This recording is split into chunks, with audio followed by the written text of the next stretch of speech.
Hello and welcome, this is Mouse Gunner, and I'm going to start a new Let's Play series, and what better way to gear up for the upcoming launch of XCOM 2 than play Xenonauts, which is a remake of the original XCOM game and much more faithful to that original game. In any case, let's go ahead and get started. I've only played this a little bit. I have played the original XCOM game, and I wouldn't say a lot, though. I just have a little bit of experience with it. And I have played this game a little bit as well. And when I say a little bit, I played about 5 hours. But a lot of that was learning the mechanics of the game. And this game does have quite a steep learning curve, and it is rather difficult. Now, when it comes down to which difficulty I'm going to choose, now I'm pretty experienced with games of this type, and I have played XCOM before in different iterations of XCOM. But even still, because I'm so inexperienced with the game, I think I'm going to go with normal difficulty. Although it does say veteran is more meant for people of my skill level, it does say that it is more difficult and the invasion escalates quickly, and I think that won't give me very good opportunity to really learn the tech tree and different things that I need to understand about how the game works. So I'm going to go with normal, at least for my first playthrough. In any case, let's go ahead and begin the game. I'm not going to turn Iron Man mode on just because of sometimes the difficulty of recording anything. I don't want to have some glitch make me lose a recording and not be able to bring you guys video footage of that and then not be able to restart or something like that. So I'm not going to be using Iron Man mode. Okay, so the first thing we're going to need to do is set up a primary base. And I'm actually conflicted on this, on where I want to start. Because one of the biggest money makers for you is the North America, which gives you almost $500,000 in funding level. But the surrounding areas aren't going to give you very much in funding. For instance, Central America gives you one of the least amounts of money as far as funding goes.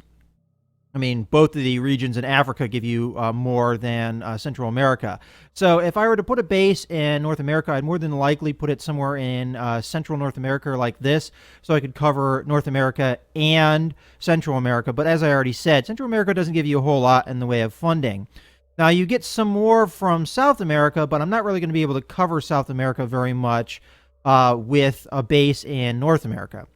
Now, usually a really good idea is to set up a base around the European region or in the Western Soviet Union here. This being a start date of 1979, the Soviet Union is around. So somewhere in the Balkans over here is probably where I'd like to set up, as here I can cover Europe, which is a decent moneymaker, but I'm also covering the Soviet Union, which actually gives you more of a funding level than North America does.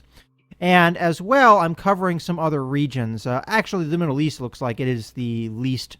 Yeah, okay, yeah. So Middle East is the least of the different regions that give you funding.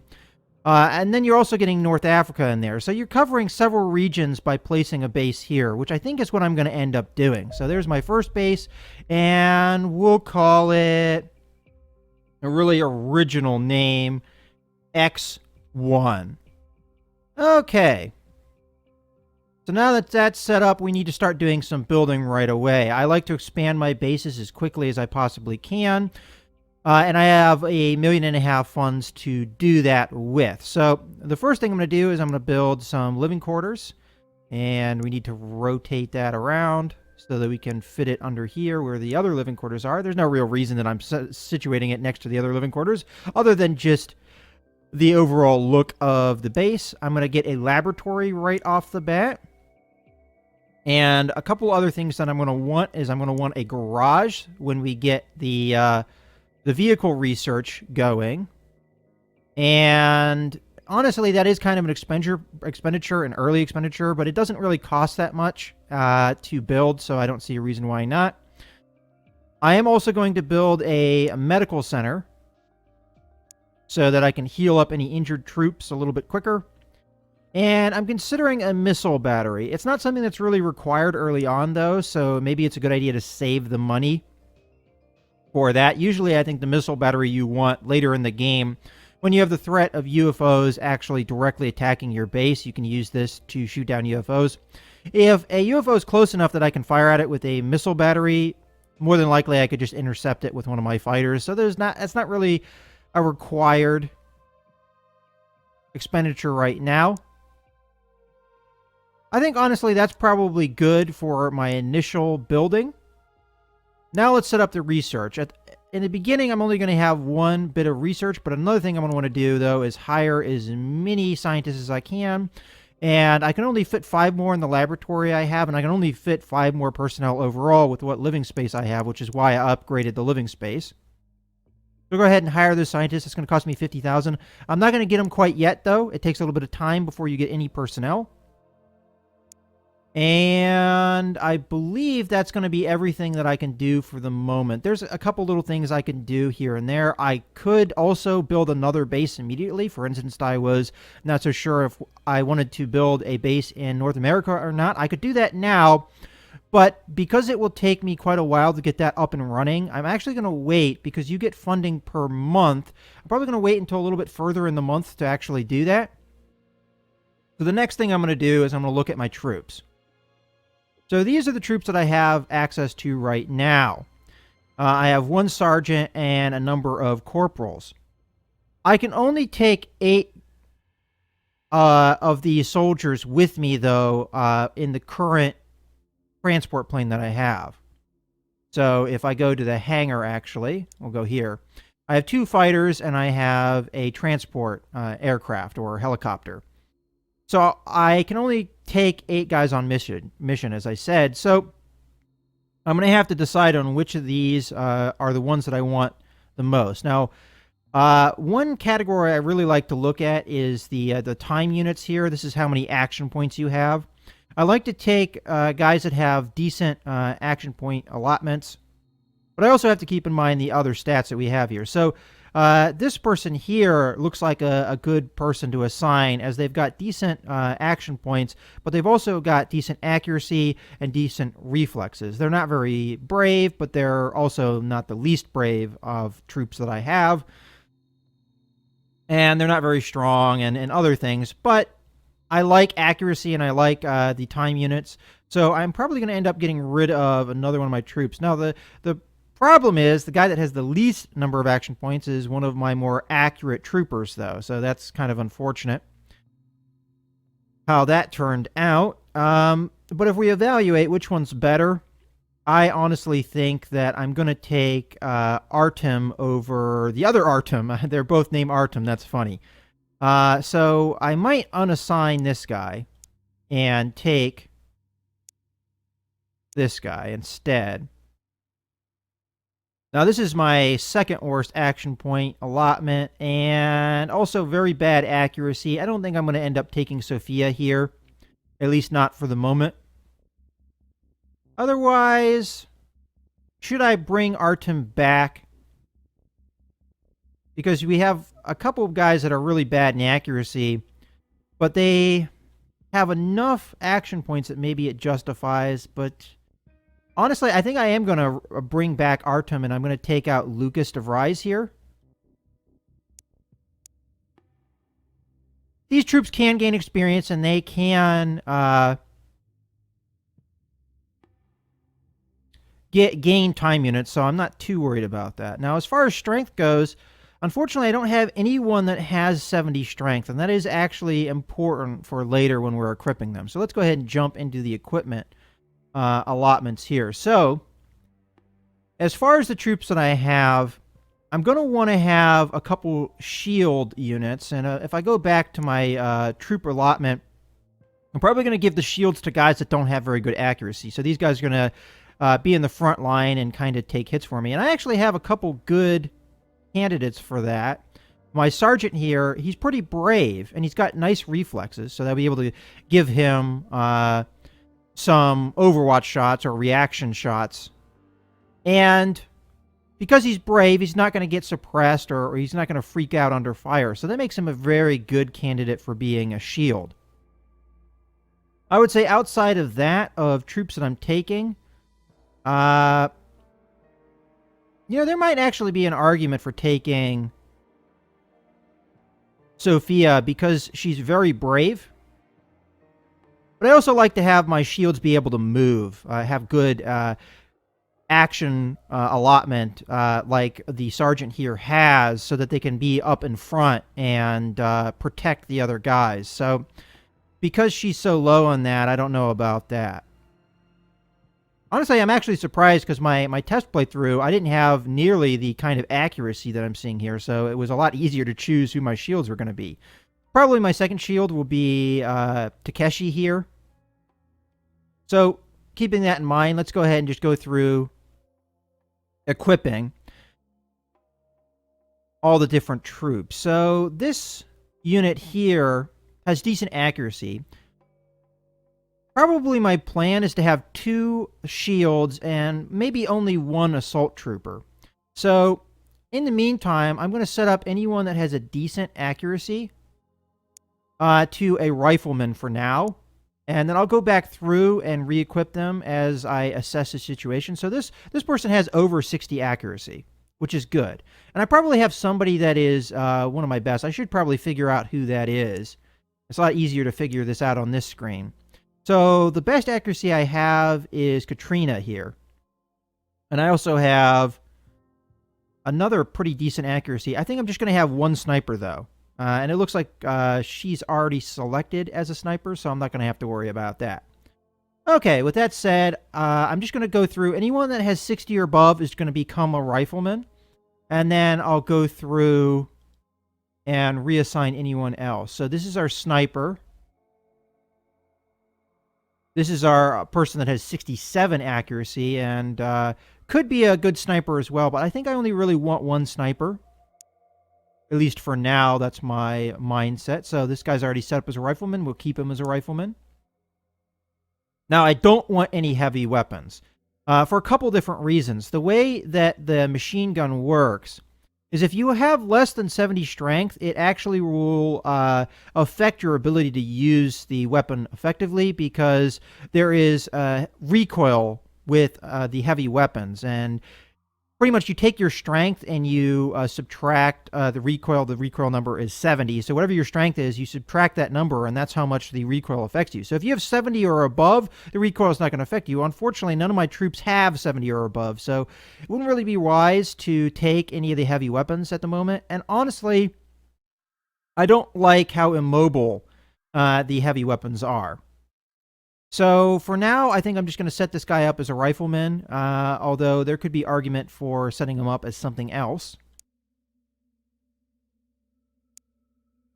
All right, then we have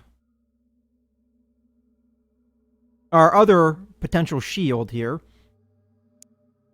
So I'm going to set this guy up as a shield for now. And then we have our sergeant, which is going to be our other shield.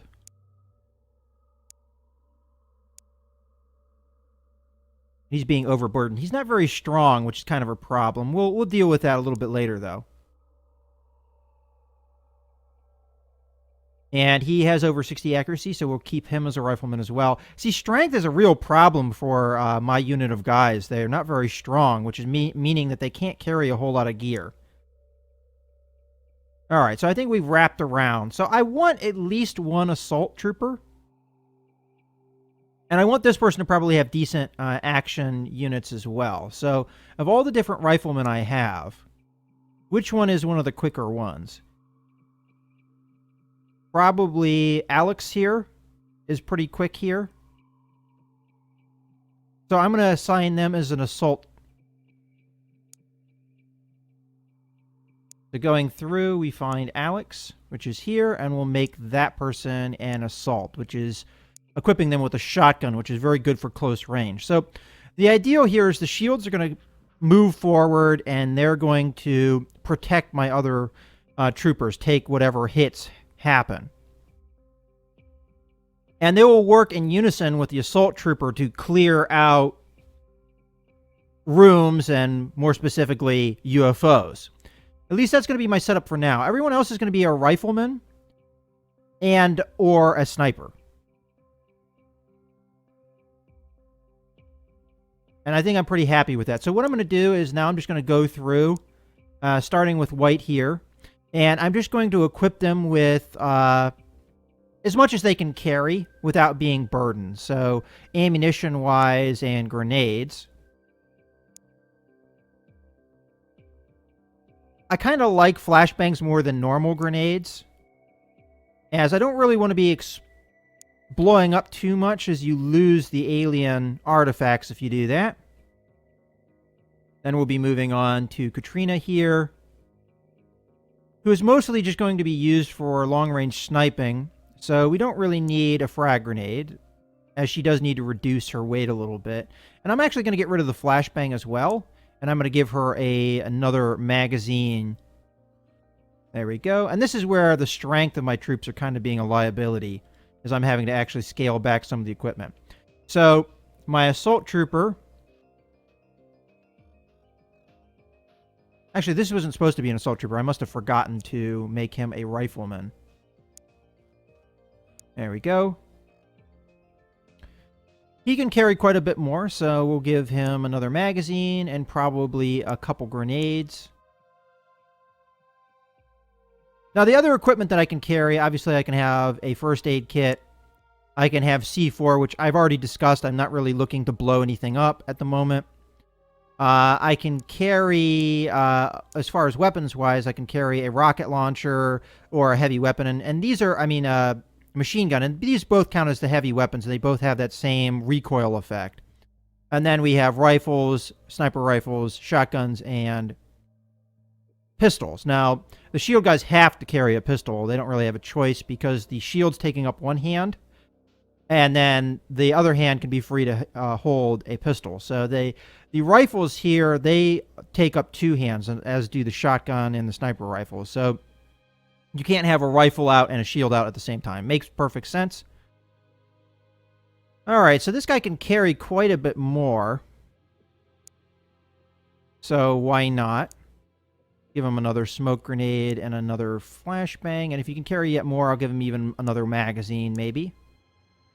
There we go. And there's no real reason why you wouldn't really equip these guys up to the max. Okay, is this another guy that I... Oh yeah, this is going to be our shotgun guy, I was going to say. Alright, so... going to give him some ammunition. Now, grenades are going to be really important for him. I'm going to give him a bunch of flashbangs. As a matter of fact, I'm probably going to... 3 should be fine. That should be sufficient. Honestly, I'm probably overloading these guys with more equipment than they'll ever really need. But better safe than sorry. Give them a smoke grenade and a flashbang. And another flashbang. What the heck? Alright. Then we have one of our shields, who unfortunately is pretty laden. We'll get rid of a frag grenade, and I don't really like having to get rid of a smoke grenade, but he definitely needs to have a flashbang. This guy is super weak for being a shield, which is kind of problematic. I might actually want to rethink that. But he will get stronger as time goes on, so we'll be able to equip him with more. But I definitely want to have him have at least one flashbang. Now, there could be an argument for getting rid of the med pack, but I like having a med pack on everyone. And then our other shield has a similar problem. First, we'll get rid of the frag grenade, and then it looks like we're also going to have to get rid of the smoke grenade. And then we're good to go. I think that is... Oh, we have one more trooper who is also overladen. We'll get rid of frag grenades first. And then we have smoke grenade. You know what? I'll get rid of one flashbang and give him one frag grenade. So at least he has the ability to use frag grenades. Alright, so I think we've wrapped around. We've covered everyone. So one of the biggest liabilities I see with our troopers is there's not very many that are really all that strong. For instance, I could equip one of the stronger guys with a shield. But the problem with that is, after equipping them with a shield, they're not very good in action units, so they'd be really slow, and it would bog down my advance. So that's going to be my initial setup there. And that should be more or less everything outside of setting up their positioning in the drop ship here. I'm more than likely going to want to have the shields out front, or these are side doors that they can go out. So I could set up the shields to go out these doors. And then I think the sniper in front and a couple rifles. Now, honestly, I might have wanted actually 2 shotguns, but I didn't really see anyone. You know, I might actually go back and give Menorah a shotgun, as I think he's a good candidate for an assault role. Which I think that's what he was before. So let's go ahead and do that. Because I like having at least 2 shotguns. The problem with shotguns is they're pretty close range, and they're only really good for that. But the good thing about this game is a lot of the combat in this game is close quarters combat. So you actually kind of want to tend towards that. So by having 2 shotguns and 2 shields, though, we are really making ourselves more about that close combat, as half of the weapons we're carrying are more close range weaponry. All right, so let's go ahead and give him some flashbangs. Really ladening him down with that. I mean, this guy can carry so much. He's one of the strongest guys on my team. And hey, why not? Another flashbang. All right, there we go. All right, I think I'm pretty happy with the assignment. So let's go ahead and go back to the setup in the dropship here. So we're going to want our other shotgun to go with our shield. And then we have our riflemen going out the back. All right, that's going to be our setup for our mission when we're on a mission. And I think that's going to be the conclusion of the first video. I know all it was just a setup video, but this stuff is pretty important. And I hope you guys have enjoyed the video. This is Mouse Gunner signing out.